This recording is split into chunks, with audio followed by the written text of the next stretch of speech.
We just have a few more people coming up, so just bear with us for a minute here.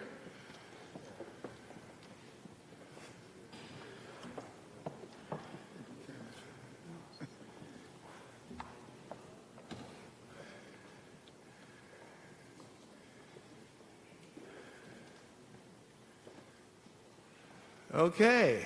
Good afternoon, everybody. How you doing? How you doing? Okay. Welcome to One Police Plaza. This past weekend was a milestone in our ability to provide a safe event for the people of this great city. I want to repeat that again. This was a milestone to provide a safe event for the people of the city, not just in Brooklyn, but of course throughout the 5 boroughs. And standing behind me, to my left and my right, you're seeing many of the people responsible for that success. And boy, did they work hard. Now, we have representatives from the FDNY, the New York City Sheriff's Department office, the Department of Buildings, the Department of Health and Mental Hygiene, the Department of Environmental Protection, the Sanitation Department, and the Taxi and Limousine Commission, among others. I just want to introduce some of the commissioners that are here. Jessica Tisch, Commissioner of the Department of Sanitation, Eric Ulrich, Commissioner of Buildings, Laura Kavanaugh, Commissioner of course, the Fire Department of New York, Rohit Agarwala, Commissioner of Environmental Protection, Anthony Miranda, New York City Sheriff, David Doe, Commissioner of the TLC, Ashwin Vasan, Commissioner of the Department of Health, Deanna Logan, Director of the Mayor's Office of Criminal Justice, Anthony Newell, Executive Director of BEVO, Lawrence Moses, New York City Department of Transportation, and of course also Pastor Guilford Monroe, he's the Mayor's Clergy Liaison, and we also have Fred Kreisman, Community Affairs Commissioner. Also, we have here a lot of other people here that are going to be speaking, but I want to introduce, of course, here we are in One Police Plaza, of course, our executive staff, starting off, of course, with Police Commissioner Keishant Sewell, Edward Caban, First Deputy Commissioner, Kim Royster, Chief of Transportation. We also have down here Chief of Patrol Jeffrey Madry. And we also have with us Assistant Chief Michael Kemper, he's Patrol Borough Brooklyn South, and Assistant Chief Judith Harrison, Patrol Borough Brooklyn North. Now, we are being on topic for this press conference because tomorrow we also have another very, very important presser here releasing our August numbers. They're very important. I think you'll find these numbers very interesting in terms of how we are dealing in this city collectively here to deal with the problem of combating crime and making people safe. We are going to now present the Mayor of New York City, Eric Adams. Thank you. Thank you so much. You know, one thing I inherited when I became the mayor of the city, I remember speaking to Bernadette from the Post, saying that this place was a mess.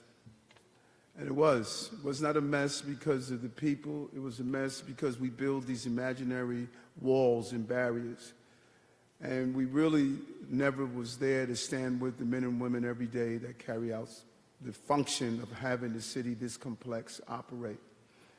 And we saw the failures over and over again. And we had to rebuild a team.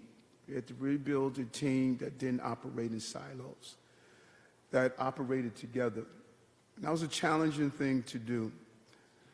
And we put together the heads of agencies. Some of them were veterans that were around government for a long time, but also those who were new and just had a desire of doing the job they were hired to do. If you were DSNY, you just wanted to have a clean city. If you were NYPD, you wanted people to be safe. If you were TLC, you wanted to make sure that those who were driving people for hire vehicles were doing their jobs. And that's what we had to accomplish. And I came to a head this weekend with Juve. We all know it. We know the ritual. You pick up the paper the day after West Indies Day weekend, and you look at the number of homicides, how many shootings took place, what happened at the parade. It didn't happen this weekend. It did not happen. Why? Because 4 days out, we brought together our commissioners, and we said we're going to be a team. We're going to continue the teamwork that we have been producing throughout the last 9 months. So instead of New York City Police Department having to do everything to keep our city safe during Juve, double parked vehicles in residential communities, that were often ignored, we did not do that. We had with the NYPD, the Department of DOT was there to immediately tow those vehicles or give them a clear signal that it is not acceptable. Loud parties where people disregarded those who wanted to live in their communities and would play music into the late evening hours. NYPD was no longer there alone. We had DEP there who had sound meters. And we told the residents and those who were having the bars and other celebrations that if you did not comply, you will have a summons in the mail. And we will take equipment if need be. And those makeshift locations where year after year we had shootings coming from every year. We knew they were trouble spot using the data from the police department. NYPD was not able to go inside in previous years to tell them they could not use the locales, but this time we were able to do so. Why? Because we had the Department of Buildings with us who utilized their authority to go inside and close down those establishments before they became trouble spots. We used the full scope of every agency and their capabilities. These men and women who are here, here with us today, Sunday night, they were there days before from 8 p.m. to 4 a.m. And they were not doing it complaining. For those 4 days, Thursday, Friday, Saturday, Sunday, and Monday, they were willing to do their jobs and coming together and operating as a team to make our city safe. And because of that, we saw a celebration without that traditional violence that was attached. We walked through the parkway, and during the day, people stated we were expecting to read the headlines, what we traditionally heard and what we traditionally saw. It wasn't there. We know our capabilities. We had to dismantle those walls. We had to bring down the feeling that we were in it alone.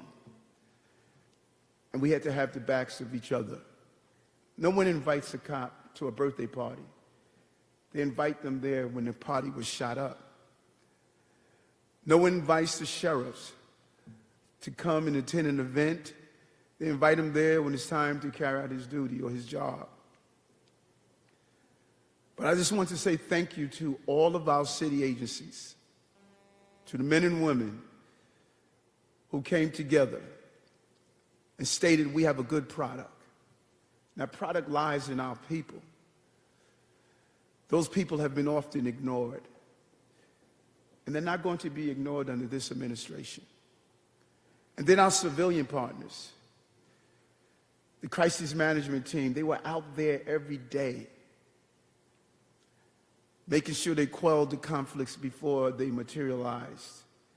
Pastor Morose and the Guard Squad and the other volunteers, our city came together to stop a tradition of not allowing our Caribbean diaspora to celebrate with the level of peacefulness they deserve.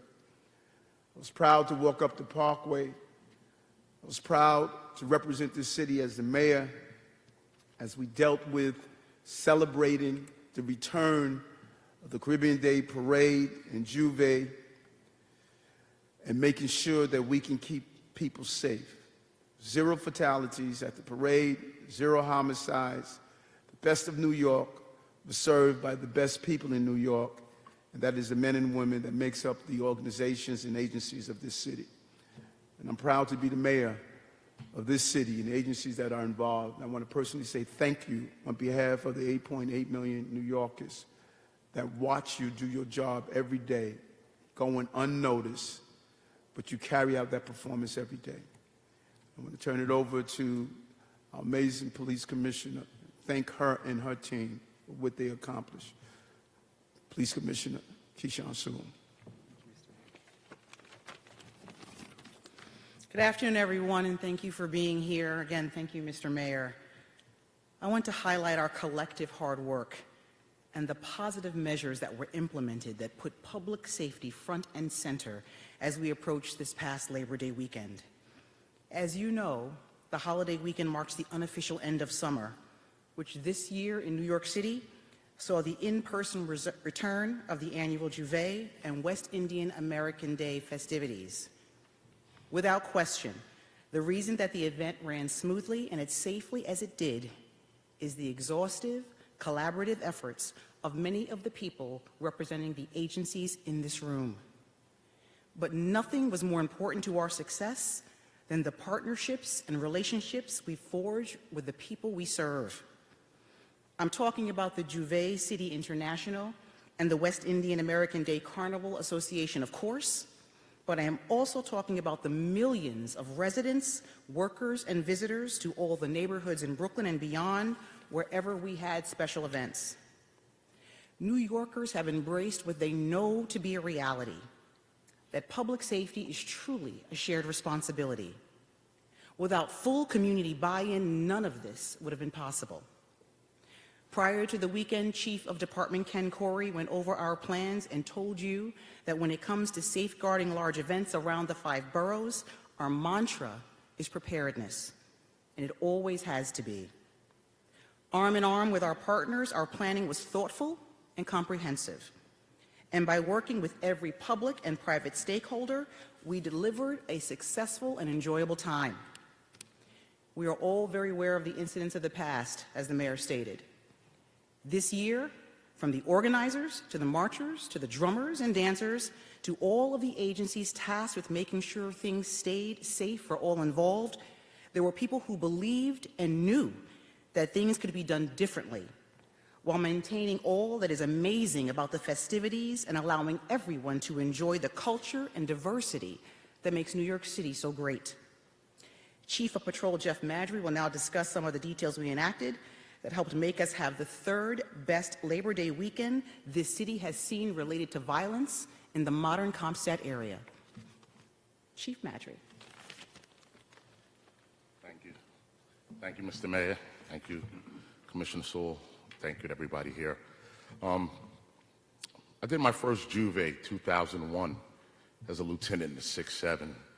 And when I just sit here and think about it, how much I ran around that night, shooting after shooting, stabbing after stabbing, tragedy after tragedy.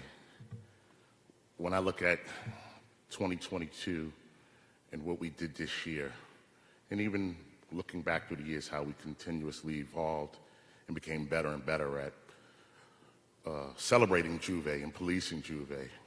But I think this year, through my eyes, I've seen the best collaboration with the NYPD, multiple city agencies, a crisis management system in the community. We all had an overarching goal to make sure that this celebration came back. We wanted everyone to really celebrate. It's been a long 2 years, but it was all about safety. Safety. We wanted a peaceful event, and the last thing we wanted to do was conduct enforcement out there. The last tool we wanted to resort to, which we would do if need be, but it was absolutely the last thing we wanted to do.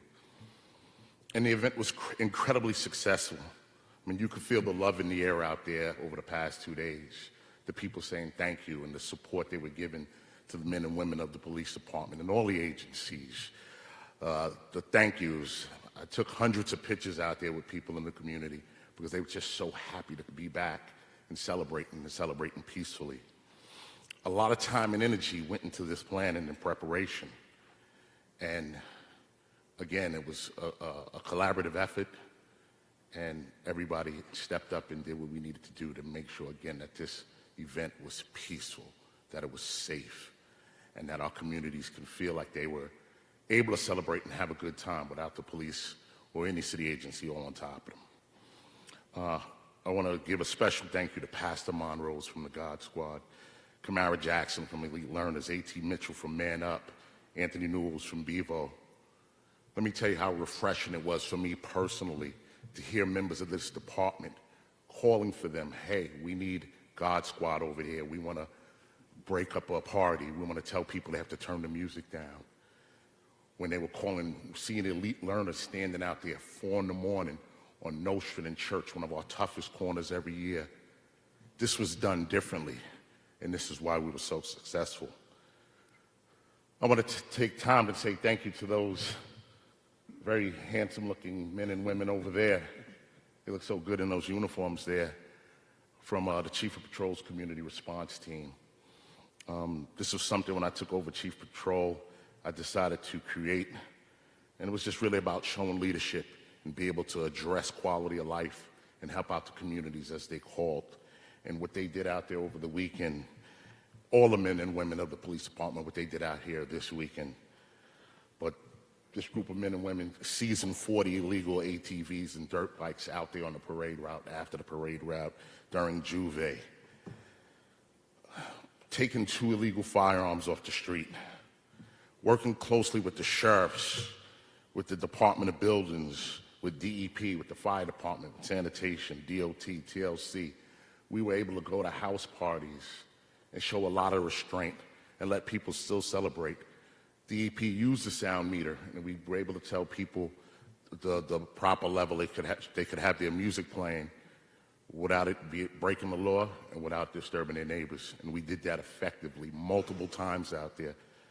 As the mayor mentioned, a place on Ralph Avenue historically that we had trouble with. This year, going as a team, being able to use the administrative power of the other agencies, we were able to stop problematic places before they even got off the ground. So it was very important. And again, just all the men and women who were out there standing tall, alert, on their feet for long hours, doing a great job and making sure everybody was safe. And that's why we're able to stand here today and report no homicides at Juve, no homicides at the Labor Day parade. And again, thank you to everybody here for the collaboration. Now, I had a leadership role in here. We all had a leadership role. But there was one leader who I would like to bring up who lived this, who immersed himself into Flatbush, into Juve, into Labor Day. And he was able to bring the community together, bring the resources together better than any time I've ever seen before. Chief Kemper, the borough commander of Brooklyn South, please come up. And I personally thank you for what you did out there this weekend.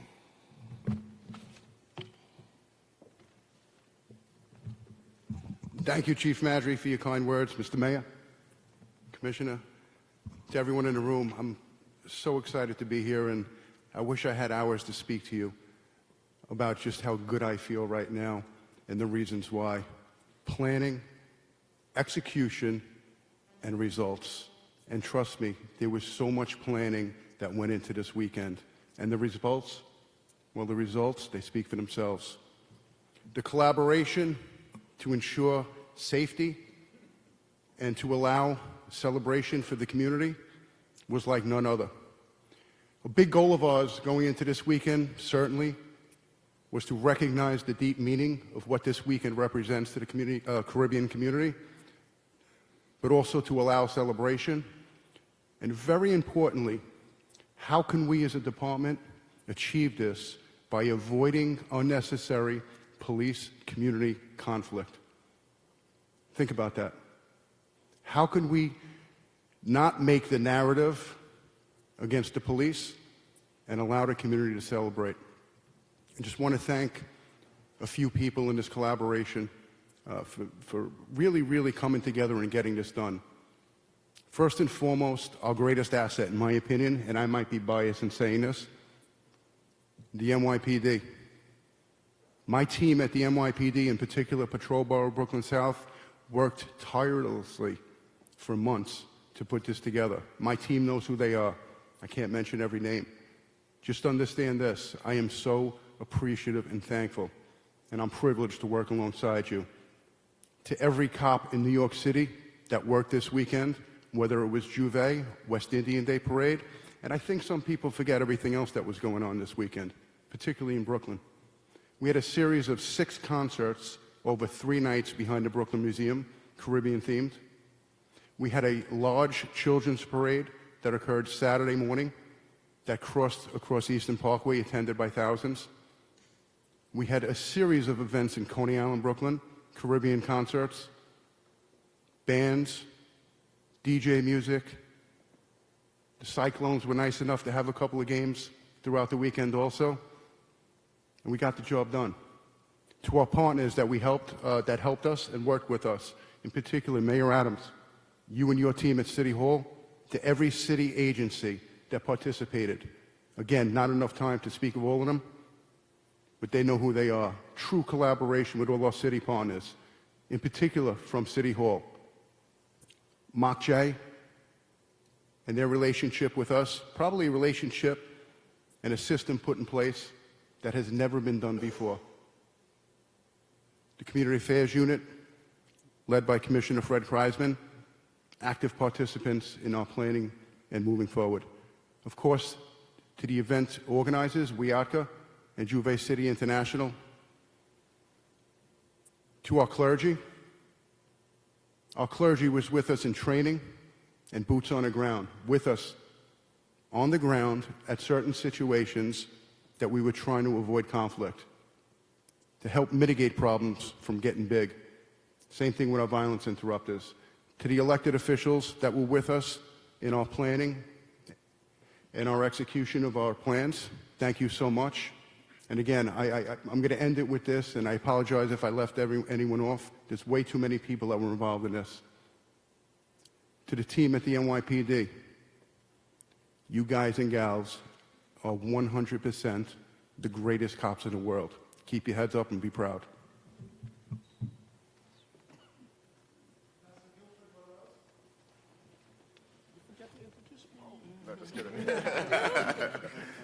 Good morning to everyone. As a proud son of St. Lucian parents, immigrants to the U.S. Virgin Islands and born in the Virgin Islands, again, it has always been my distinct pleasure to have the then borough president, who is now the mayor, Mayor Eric Adams, to entrust in me the care and the culture of the Caribbean after some really high-profile shootings in Brooklyn.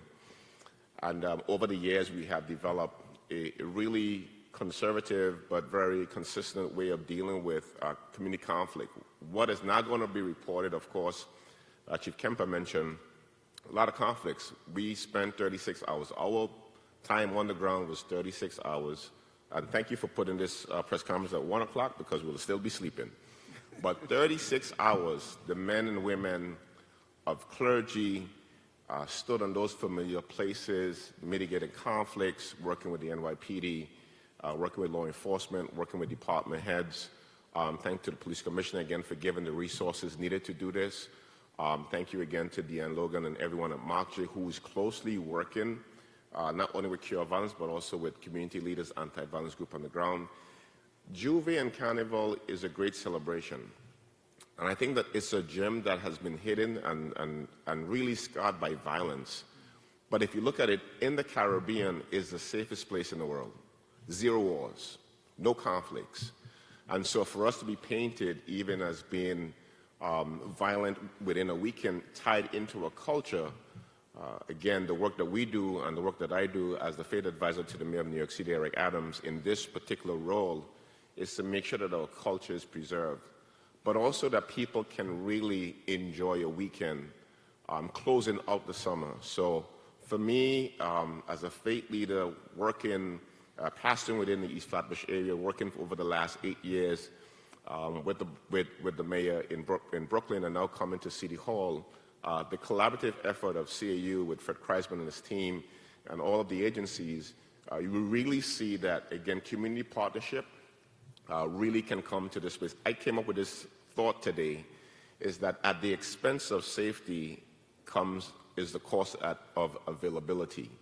And we avail ourselves this weekend to be there for our community. And I want to thank again our party promoters who really work with us, individuals, this one individual on President Street in Utica who agreed that he should turn on the music. That for us is really community partnership, and so we want to thank them very much. And I trust and pray that not only that we had a great Labor Day weekend and summer, but we also have a great winter as well. Thank you so much. Now I'll call one of our community partners who who was on the ground with us throughout the weekend, Anthony Newells for Bevo. Thank you. Thank you, everyone. Glad to be here. I want to definitely say thank you to all of the agencies up here. The collaboration was great. I normally don't bring bags to a press conference, so you got to excuse me for bringing the bags that's under my eyes because I'm definitely tired. I'm definitely going to share that. This took a lot of planning. You know, we put any differences aside, and the only thing that was important to us was collaboration for the city, for the people of the city of New York, safety. I'm still Eric's, Mayor Adams' GSD because we definitely got safety done. We got stuff done, but GSD, hashtag that, getting safety done. And the ladies and the gentlemen and the brothers and sisters up here today absolutely did that. This was weeks and months of planning. And I want to give my crisis management system director, Deanna Logan, a praise because just when we thought we had it, not only did she was satisfied with it, but she came to our office to make sure we had it. That was something good. Deanna came to Brooklyn, to the Canberra headquarters of Brownsville and Balance Out, and made sure that our detailed plan was accurate and it was for the safety of the people. So definitely we want to thank elite learners. We want to thank Man Up. AT, I know you didn't get no sleep. BTTM, SOS Crown Heights. This was a collaborative effort. I want to thank Chief Madre, Chief Kemper, thank you. This is the city coming together, and I thought and I knew it would because of the leadership of our mayor, Eric Adams. We had over 400 people on Tapscott Street in Brownsville. And the biggest disagreement we had to resolve was if Eric Adams was coming to their juve. Because the people worked together. So Eric, I did tell them, I said, Eric is not going to come to juve. He doesn't dance as good as Gil, so he's going to sing Gil. So Gil, thank you for continuing your relationship with the community. We support it throughout Brooklyn North, Brooklyn South, wherever we was called, the crisis management system, we went. We did resolve many of conflicts that could have resorted to a violent act, but it didn't. We even was bribed into 10 cases of water to end the party early, honestly. But if that's the cost of safety for this city, we are willing to do it. So thank you, Commissioner. Thank you, Mayor Adams, AT, the Crisis Management System at NYPD. This is something that you're going to see moving forward. No more silos, no more you doing this and we doing that. It's time for the city to come together so the city can be safe. This is everyone's mayor, everyone's police commissioner, and we are here to support New York City and the safety of the residents of New York City. So, Deanna, thank you for your leadership. We're going to continue to support. And Eric Adams, thank you, my brother. I appreciate your leadership. And the brothers and sisters of NYPD, I have to give y'all due, because wherever we said we got this, y'all stepped back and you gave us the opportunity to resolve any potential conflict. So I thank y'all so much. Anthony Newells, Brownsville in, Balance Out, and I represent the crisis management system and Team GSD, getting safety done. Thank y'all. All right.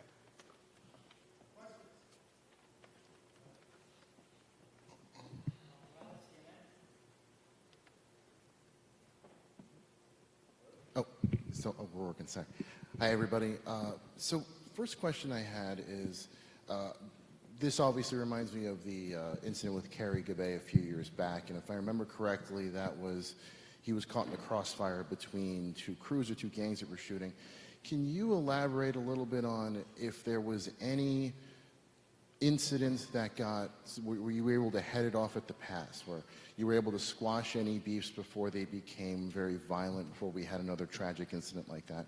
And if you could also offer any details, were there any enforcement actions that happened in the weeks leading up to Juve where somebody that was a very known violent offender who was responsible for a lot of violence was apprehended, and because of that there's some correlation to a drop in the violence that we saw this weekend?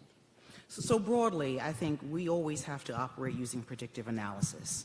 And so as it relates to the drivers of violence and the drivers of crime, we have to identify those ahead of time and to be able to get ahead of it. And I think in this instance, working together as a team, we were able to do that. To your question about were there things we were able to head off over the weekend, I think we reported on a gun arrest that we made over the weekend as well. The subject was coming into that area with a firearm, and he was quickly apprehended, and that firearm was seized. So I think everything that we do, we have to be able to project what may or may not happen. We have to be able to deploy our resources so we can head off any trouble before it gets to us. Doing this, as the mayor stated, going up to Juve and to the West Indian American Day Parade, we were out before that time, making sure we address issues that could potentially become a problem. So having that forward view and being able to forecast the potential drivers of violence to that area, I think made all the difference. So this year, when's the last time we didn't have any shootings during this event? Can you tell me? Is this the first time? Chief Madry, probably, I think you could address that. Last time we didn't have shootings is the question. You know what? I actually have the information upstairs. I actually took a look at it. I'll get back to you with it. But it's been a while. I mean, even last year, 2019, we had the big MOS involved shooting not too far away. So let me take a look and I'll get that information for you. Okay, and a second question real quick for you or Chief Kemper. What was the #1 thing you did, tactic-wise, that you think really made a difference this year? Was it getting people to not celebrate at the very beginning of the parade and sort of spacing out the people who are performing? And Mike, you can jump in and help me out. But I think, we had a lot of resources out there. We had the cops spread out. The cops were alert. We had crisis management out there. They were in their uniforms as well, very visible. And I think it just helped out. Mike had the clergy involved. He had the community involved. Mike did a training where every member of this department saw a video which explained what Juve was about, what the Labor Day parade is about, the meaning culturally, what it's about. And I had an opportunity to turn out a group of men and women at the 6-7 precinct yesterday. And when I spoke to them and told them about my experiences from 2001 till now, and the main thing I pointed out to them was, I did this years ago, and this roll call is totally different because there was a pastor praying for them, and there was a community member out there explaining to them exactly what this weekend was all about. The collaboration was very strong, the best I ever witnessed. And I think it paid off. I think everybody was out there. The message was out there. And the results show. What's that? From Adia? You have something you want to say? That was a good question. What was the #1 thing? There's not enough time to go through everything we did. But since Chief Madry brought up the training, that's something I'm proud of. And it's a component that had so much value. It offered so much value for so many reasons. Transparency. But really, I said this the other day. 31 years ago, I came on this job, and I used to police this event. And we used to get our assignments, and our direction was very simple. Take your post. Didn't understand why we were here. There was no clear direction. 2022 NYPD is different. So our training going into the weekend for our police officers has really, really been upgraded, if you will. There's many layers. One layer, I'll talk about 3 layers that are probably hold the most value. Was training every single New York City cop on the meaning of Juve and West Indian Day Parade. That's #1. That was supplemented by every police officer that attended these events while they were mustered up or standing, ready to go out to their post, were addressed by 2 groups. Check this out. 2 groups addressed them in person. The NYPD, again, reinforcing our training to them, explaining to them why are they here, what does Juve represent, what to expect. And then a member of the community, actually multiple members of the community addressed them in person. Elected officials, every single cop that was assigned to these details or events were addressed by local elected officials and members of clergy, right? Again, elected officials and members of clergy are also members of the community. They have an understanding of what these events mean and what to expect. So I think just to end this with, a New York City cop going to an event, having an understanding of why they're there, what the meaning is behind these events, deep cultural significance, what to expect from why are people wearing makeup, why are people throwing powder, why are people excited. Just having that level of understanding of what they're about to experience, it's nothing new when they see it on the street live in person. So listen, again, I'll end it with this. There's so much that was done this weekend, but just to touch on the training, I thought it was extremely valuable and paid many, many dividends. Ruvain Borchardt from Hamadia. Hi.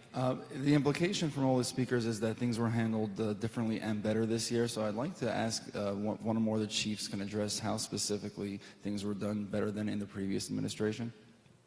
What? I'm sorry, I didn't get the last part. Specifically how things were handled differently this year than they were in the previous administration. Thank you. Well, like I said, and we already touched on the training, but we could touch on the technology. All right, I mean, our use of air support this year, aviation being up all weekend long, you know, using some of their technology, helping us identify parties that may be too big, being able to go there with different agencies who had the power to do things we couldn't do. I think that that whole plan in and of itself gave us an advantage we've never had before in the past.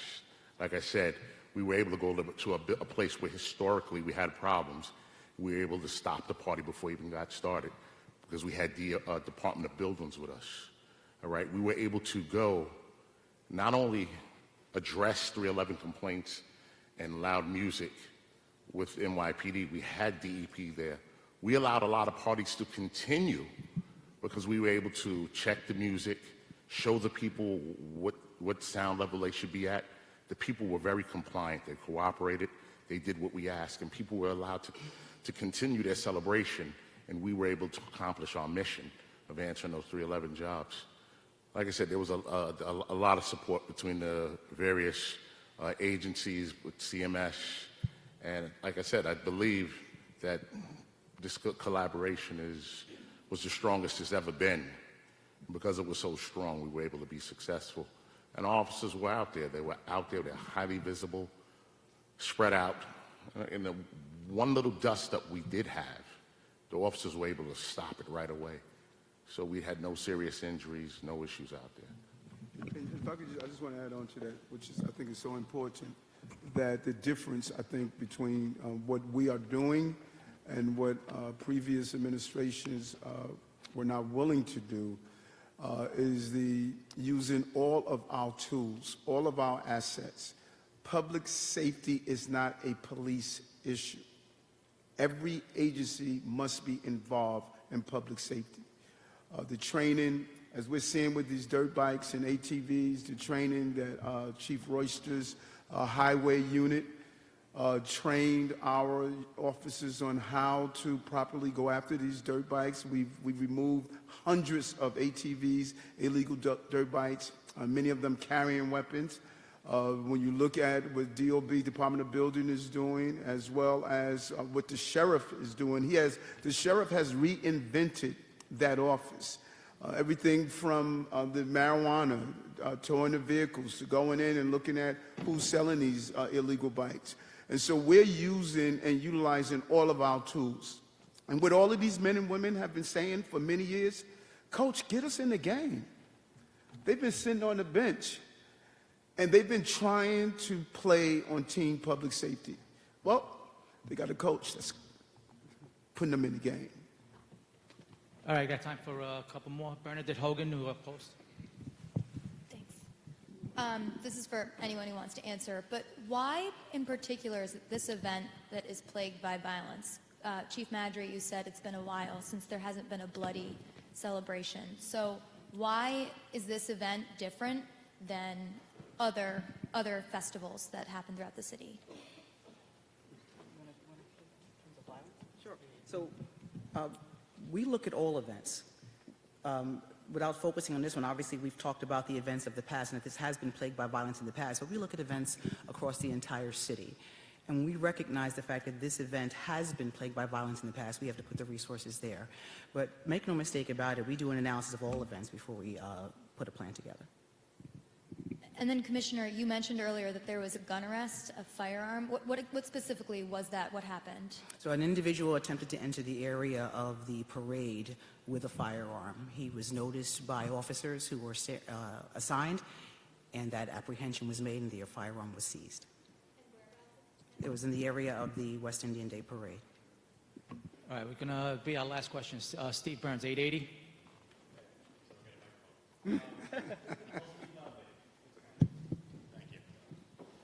Mr. Mayor, I know you've talked quite a bit in your time as mayor about the sort of oversaturation of the police response at some of these events and how you were looking to tackle that. I wanted to see how the police staffing levels at this Juve compared to previous Juves, and also how much overtime was used this weekend. Yeah, and you know, you hear me say over and over again the deployment of our resources. And it was something that the police commissioner and I talked about, the deployment of resources, how we're utilizing our resources.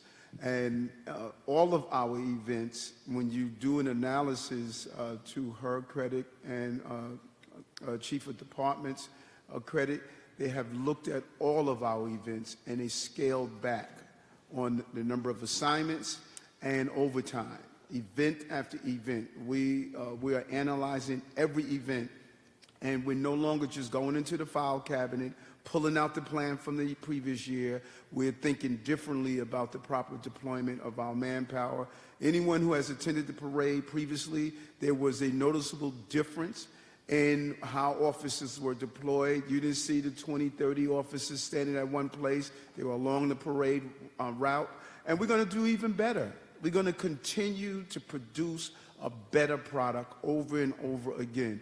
Because if we utilize the manpower correctly, then we could have our police officers deployed in those areas of the city where we are dealing with real threats. So look at all of these events over this summer, and you're going to recognize how the chief of department was successful under the leadership of the commissioner of properly retrofitting the manpower to where it was needed, looking at overtime, handling overtime correctly, turning out those who are can do patrol that are in desk duties. So we're looking at the entire chessboard and produce a better product for taxpayers. They deserve better, and we're going to give them better, and that is what we have saw over the last few months over the summer.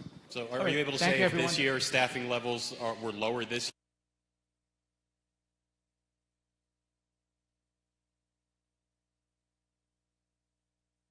year? As in, at this event, yes, they were.